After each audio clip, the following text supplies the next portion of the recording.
What an amazing match between Boca and Central Cordoba. Central Cordoba and Boca.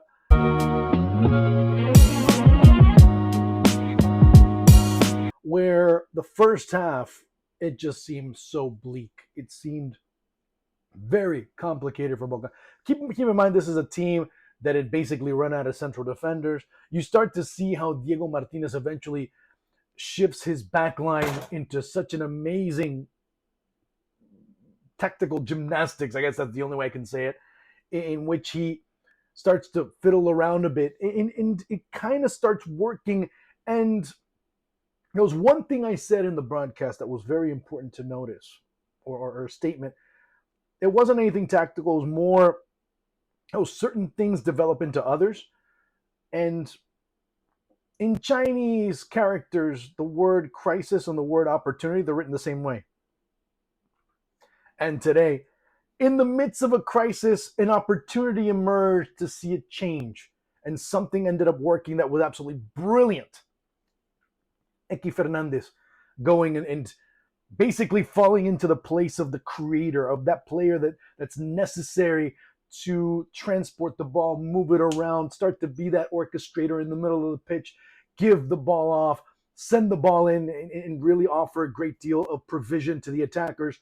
Recovery, all of that ended up kind of encompassing into a different Equi Gonzalez. An Equi Gonzalez that we knew could evolve. Now, I have to go back, 2 years, when Equi was over at Tigre under the tutelage of Diego Martinez, and he ends up being a player that seemed very interesting. You start saying, why didn't Boca have this guy in the midfield? Because it was more interesting to see him as in Argentina, it's a 5. Everyone in Anglo terms would consider that position a 6. So the 5 in Argentine football. That's what he was going to be at Boca. But then you started to see a dimension in which, Kevin Senon no longer needed to cut towards the middle. He could stay out wide, either whether it be on the right or the left, stay on the outside channels, and be that accompaniment for Equi down the middle. And you started to see Equi getting closer to goal, being able to create opportunities, being able to take on backlines and start to find the creases and the breaks that could be taken advantage of within that line, within said line. And it ends up being a very interesting take there. Now, I'm not sure if that's what Diego Martinez wanted. I'll have to listen to the press conference as soon as I'm done here. But how things played out and the freedom that he was given allowed him to become that. And I don't know if it's out of happenstance or out of the situation and the circumstance of the moment, he ends up becoming something that Boca didn't have, and something Boca were clamoring for, and something that Boca needed in terms of giving the team more offensive balance going forward. Yes, they do have a lot of weapons at their disposal, but a lot of it is created down the wings. Advíncula, and I'll get to Advíncula in just a little bit, down the right. Senon at times when he's able to go there, and Senon when he's able to do it down the left as well. But also Lautaro Blanco on the left. Really, there wasn't much in the middle. This was one of the few times that you saw Boca in the second half. And of course, I'm going from second half to first because there's a lot of questions that were answered because of that. Equi ends up being that solution. He ends up being more aggressive. He ends up going forward. He ends up joining everyone behind, not today Cavani, but Langoni and Merentiel. Of course, if Cavani were there, he would have done basically the same thing as well. And all of a sudden, there's a solution to a problem. But there was a fluidity to it to make it all happen. Okay, Lautaro Blanco played well. Advíncula was on the edge. Now, keep in mind, and I said in the broadcast as well, midweek, Diego Martinez played with Sarachi as the right back in many tactical rehearsals. Today, it had to happen because Advíncula ends up getting injured because he ends up going over that edge. The muscle fatigue, hopefully it doesn't get any worse. It looks like he could be out for a couple of weeks. That could be a problem because there is no right back for Boca anymore. So in all of this, you see a Boca side just ends up being Jekyll and Hyde.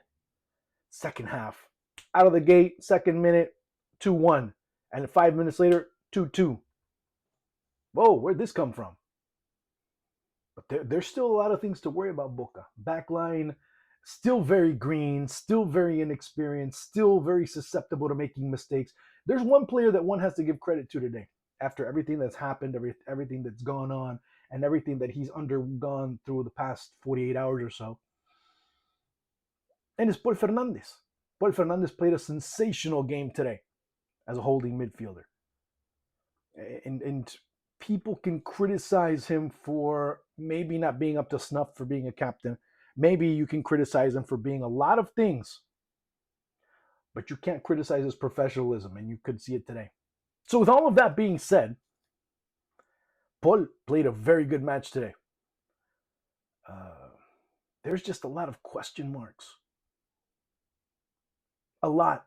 There's a lot to look at when it comes to Boca that leads you. And of course, this is a decimated side. They're basically, you're playing with two youth players as central defenders. Two. You're playing with Paul Fernandez, who helped out. And again, part of why Paul Fernandez played such a good game was because he not only had to go up and I'll just drop back and I'll help out the two central defenders. Paul Fernandez did sensational in that facet of play. Lautaro Blanco played relatively well. I can't deny that. Sarachi, look, it's very difficult to criticize Marcelo Sarachi on the right-hand side. First of all, he's left-footed. First of all, he's a left back by trade. And still, there were instances where he didn't do too well. But for him to do anything down that right side, he'd have to cut back in, turn his body, and use his left foot to serve that ball in. So he basically would have to turn all the way around to send. He's way too left-footed to play in the right, but there was nothing else. You can't blame Diego Martinez at that point. You have to completely understand that. So I'm not saying that he ends up being rid of all fault for anything that would have happened and could have happened and didn't. Why do you think? Oh, excuse me. Anything that did happen, you can't blame him for it. He's filling in. This is all there is. It's not that there's another right back in the wings waiting, and Diego Martinez and his stubbornness decides to use. No. That's all there is. Yes, he does use Lautaro Di Lolo, and they kind of shift over and everything else. Okay, that's cool. That's fine. I'll give you that. But Sarachi does a serviceable job, and that's all you can ask from a player in those circumstances. And Sarachi's not a player that's going to go inside and kind of take the diagonal run towards goal and try. No, that's not him. If you're expecting that, you wasted money, because that's not him. He's a player that goes down the line. He goes all the way to the byline, sends across. He's going to defend, and that's it. He's serviceable. Okay?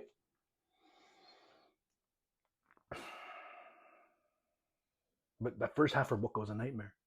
And absolutely, I don't know. I don't know what Diego Martinez said, but if he ends up ever having to look for work in anything, I think he can be a motivator, because whatever he did there, he cleared their heads. He made things a lot more understandable. I don't know. It's a completely different side in the second half. But we got to go to the first half. What a nightmare. What a nightmare. If there's one player that cannot escape criticism today, it's Chiquito Romero. Chiquito Romero, thank you. It's been a pleasure. Talk to you soon. He's got to go. And it hurts anyone that would be following that. Boca fans will be upset, but Chiquito Romero needs to go. He's flat-footed. He doesn't move from side to side well. The first goal is just completely, where the hell was he? What was he thinking? The way he comes out and all of a sudden he just ends up going, and that near post was there. Atencio, just all he has to do is slide it through and it's 1-0. Yet another goal near post. The corner kick that comes in, he ends up looking like a Tyrannosaurus Rex that ends up getting knocked down. He just does this instead of extending his arms out fully to try and even touch the ball. Kind of half arms it, short arms it, whatever you want to call it. He ends up doing that. That is absolutely atrocious from Chiquito Romero there. Yet he had a couple of instances in the second half where he did his job. That's about as good as it gets. But if there's a player that ends up really not escaping any criticism, it's Chiquito Romero. To me, it's time for Leandro Bray. For me, it's time for Bray to start getting opportunities. Bray has shown that he can do it. And you know what? People are going to say, well, he's young. Yeah. And he's going to make mistakes. Yeah. And he's going to do, things that young goalkeepers do. Yeah. But with Bray, you accept that. You don't accept that from a goalkeeper that was part of the Argentine national team, that played for Manchester United, that played, in Europe already, that has World Cup experience. Those types of things don't occur to those types of goalkeepers. Yet it did happen to Chiquito Romero, and it's happened to Chiquito Romero a lot. You can't, as a goalkeeper, you can't be flat-footed. You can't have poor footwork going from side to side, or moving and shifting and trying to cut angles, or standing put when the ball's rolling in front of goal, which happened the previous match. When the ball, it's slotted, it's crossed in against Atletico Tucumán, and all of a sudden it's 1-0 on the other end. He just stood and he watched that ball roll in front of the six instead of, sticking his arm out, trying to cross, whatever. Didn't do it. And he's done that quite a bit. Yes, he's a penalty shot stopper par excellence. Yes. But you need a little bit more than that. You can't depend on penalties every single time. In this tournament, you can't depend on penalties. You're not going to get them.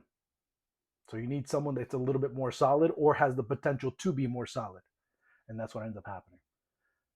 Yeah, it's kind of a bummer to start out to end this way, but if you go back and start looking at Boca's performance in the second half, it showed personality, it showed guts, it showed charisma, it showed that they really understood what they were up against, and they knew that they had to turn things around. And you can credit the coach, you can credit the players, you can credit everyone that was able to make this happen, because it looked very bleak going into the second half. It looked very bleak. And we shall see. We shall also see if there's more names added to that ever-growing injury list as the big match against the Nacional Potosí ends up getting closer and closer. You end up having less soldiers available. It ends up making things more complicated because Boca can't sign anyone until the beginning of the transfer market near Copa America time. So the names will start emerging. The options will start coming. We'll see what ends up happening because Boca is going to have to delve deep into the transfer market to make the team deeper and to make the team stronger and to make the team not solid just in one front, not in two fronts, but in three fronts, as they also play Copa Argentina as well. Well, talk to you guys soon. Make sure you do what you got to do. Make sure you subscribe, you share, you like, everything else. It would be great as we continue this project. We continue growing it, and it'll be interesting to delve into what Boca and everything else in Argentine football is going through. Of course, I'll have Champions League. I'll be on Sportsmax later this week with Europa League. I'll have a lot of things going on.